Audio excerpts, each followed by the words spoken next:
Guitar is a very tactile instrument. In other words, you feel it, right? You have your hands actually on the instrument and you're touching it, and you can tell when you're doing it right. So a good technique is what I call right, wrong, right. Here's how this is going to work. If you've got a lick, say a simple lick like this. Now it could be a more complex thing, it could be part of a song, but any kind of lick, I want you to play it a couple times right.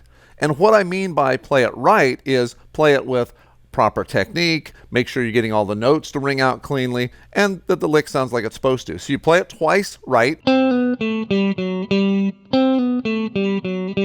then you immediately play it a couple times wrong.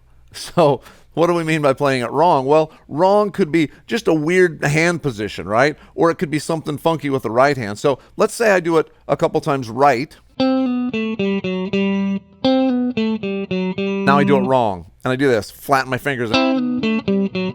Really weird. Then I immediately go back and do it right.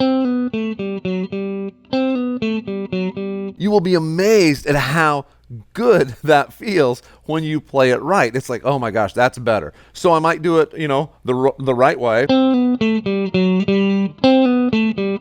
Then do a really weird strum. Sloppy, and then go back to do it right. It really feels like you're going back home when you do it the right way. So it's important to do something right and then wrong, and make it extreme wrong. So then when you go back to right, you get the feeling of doing it right. It's not just about, oh, it sounds right, or now I know I'm doing it right. It changes the feel of your hand on the instrument. So in his book, The Talent Code, Daniel Coyle actually told a story about John Wooden, of course, legendary UCLA basketball coach.